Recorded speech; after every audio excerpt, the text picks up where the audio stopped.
Are you that famous photographer? Are you here for a shoot today? The woman in front of me stared at me excitedly. I met her on the beach, and she seemed to know I'm a photographer. Even though she was playing in the sand with her family of 3, she listened to my story with interest. I recall my early days as a photographer, when I couldn't convince anyone I was a professional, and no one would agree to be interviewed. It's a poignant memory. When I tell her I'm here for a shoot, she volunteers to be the subject, barely hiding her excitement. "Oh, but could you please not show my child's face?" she said, pointing to a cute little girl. The girl, about 2 or 3 years old, was looking at us. "Of course, what about the father?" I asked. The father turned pale and gave vague responses. I guess that's inevitable, because the father, building the sandcastle with the girl, is my husband. My name is Ava. I'm a 30-year-old freelance photographer. My work often involves covering local school events and weddings. I capture moments of smiles and friendship, conveying them through my photos. It's not just about taking pictures, but also about shaping people's memories and emotions, sharing their joy. Capturing these varied moments of happiness is both my job and my passion. But there was an event that stopped my life shudder in an instant. My husband, Robert, was a busy businessman. Involved in developing leisure facilities and tourist spots, he was constantly traveling across the country. Despite our busy schedules, the time we spent together was always special. Even brief moments with him, his smiles, they sustained me. I never planned to quit photography. We promised to support each other's careers when we got married. I started looking for ways to work from home, pivoting from outdoor shoots.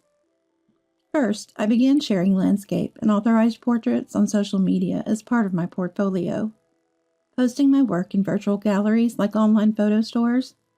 It wasn't just photo publishers and peers who noticed, but also regular users. This led to a rapid increase in followers. With live streaming available on social media, I started hosting talk shows and discussions about my photographs, generating income. Sharing my photos while talking about the stories and techniques behind them. Communicating through photography was fun and fulfilling. My social media engagement grew, as much as my outdoor shooting opportunities. Robert was still constantly on business trips. I ended up spending more time with my in-laws, who thankfully took an interest in my social media activities. I got closer to them while teaching them about smartphones and social media.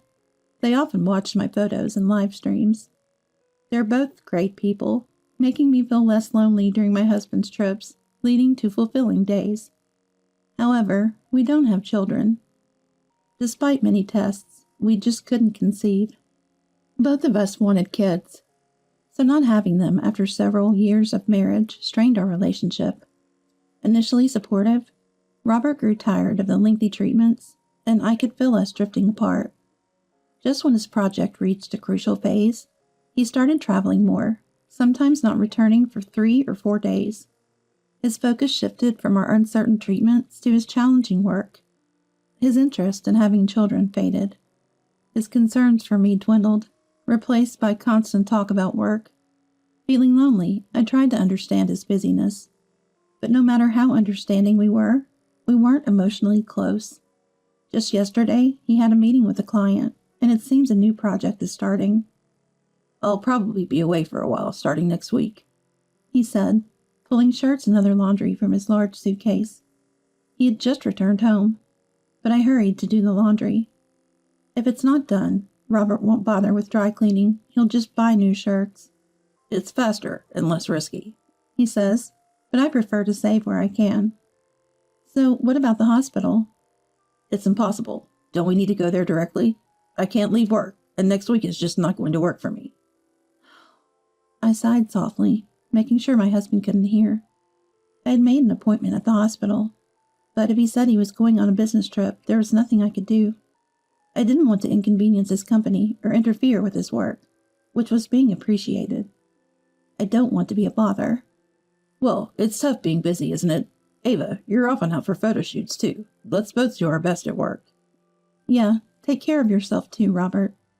I was turned down quickly, but I held back. Maybe Robert no longer wants children, but I was scared to ask. I wonder if I should just silently accept it or try to bring it up indirectly. I'm good at capturing people's joy and sorrow through my camera, but I seem to overlook my own feelings.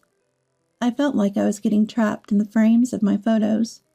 One day, a white envelope with a luxurious feel and the logo of a famous resort company arrived at our house. It didn't seem like ordinary direct mail, so I hastily opened it. Inside was a voucher for a stay at a luxury hotel by the sea, apparently for 3 people. I wondered why it was sent to me. I approached my husband. "Robert, this arrived. Do you know anything about it?" I wasn't accusing or being sarcastic. I tried to ask naturally and carefully. Robert stopped reading his newspaper and looked at me. He was expressionless, but his gaze hardened slightly, almost glaring. I had never been looked at like that, and it made me sad.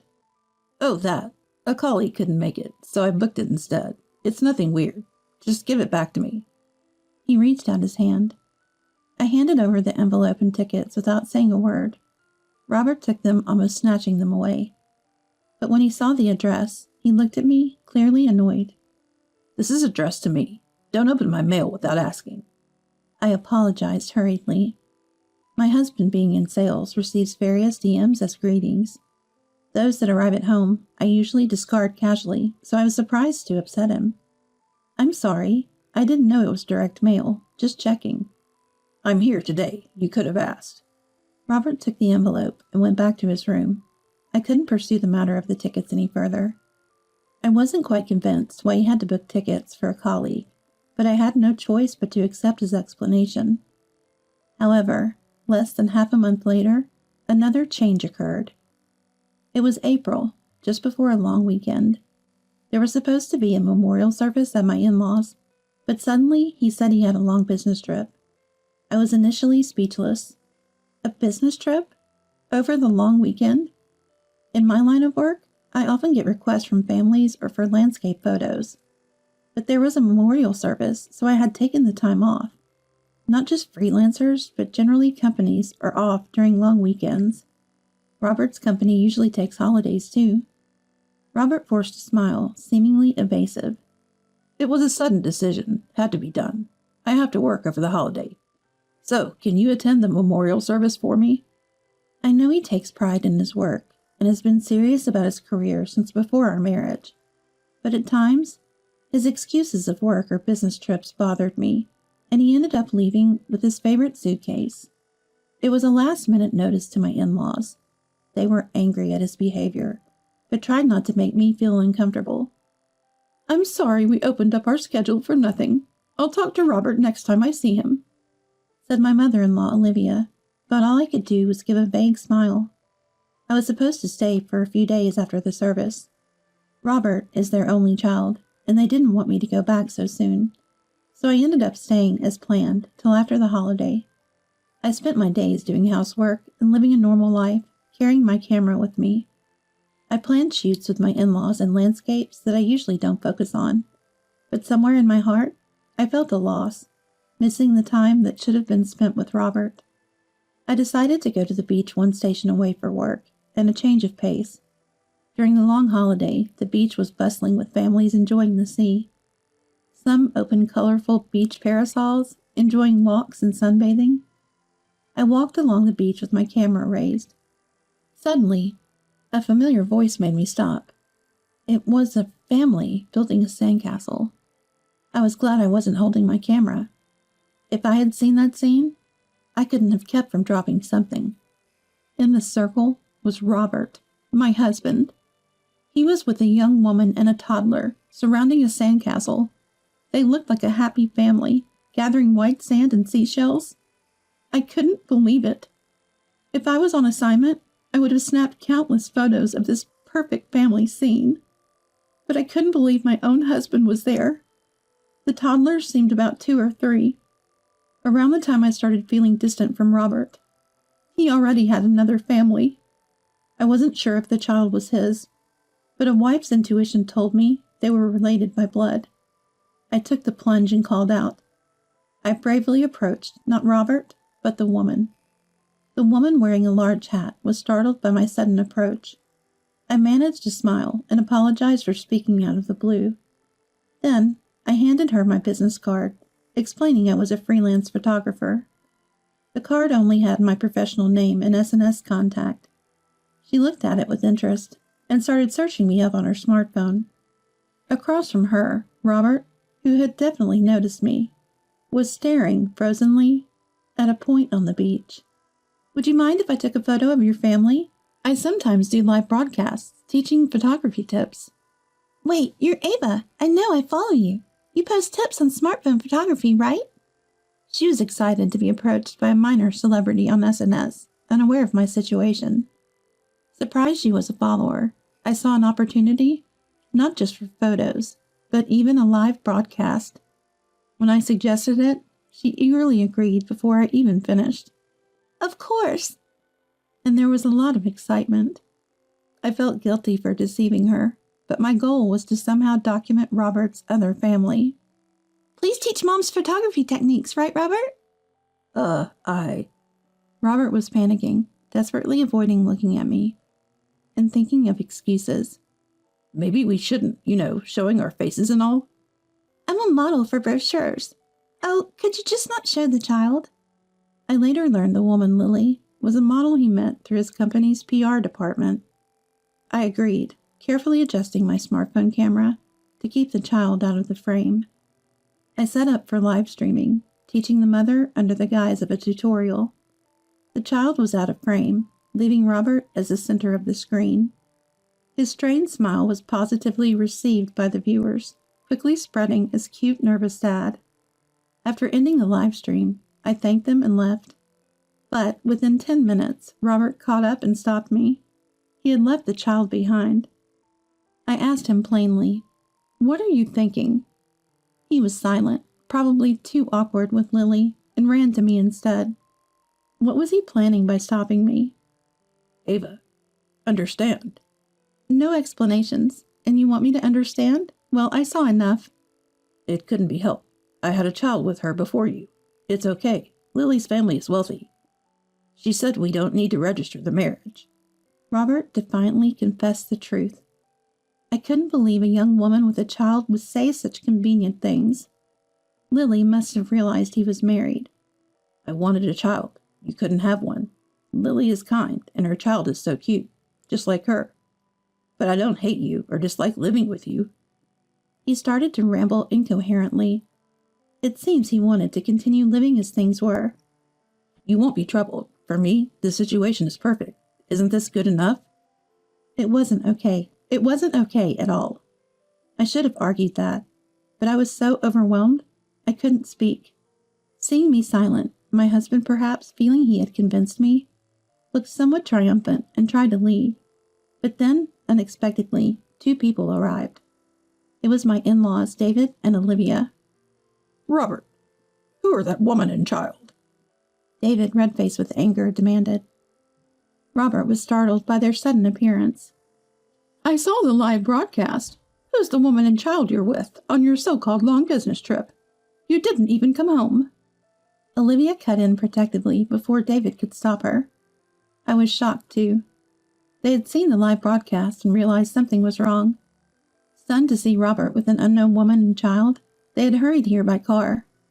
Confronted by his parents, he ended up revealing everything about his relationship with Lily and their child. Olivia slapped him, and David glared furiously. My in-laws decided to leave Robert there and take me home with them. Following their apologies and strong recommendation, I decided to get a divorce. I gathered evidence of Robert's affair with Lily and settled things for now by receiving a settlement from them. However, as I hired a lawyer and proceeded with the divorce investigation, more truths came to light. First, Lily knew Robert was married. Given she willingly had his child and said she didn't need to register the marriage, it seemed she was prepared for this affair.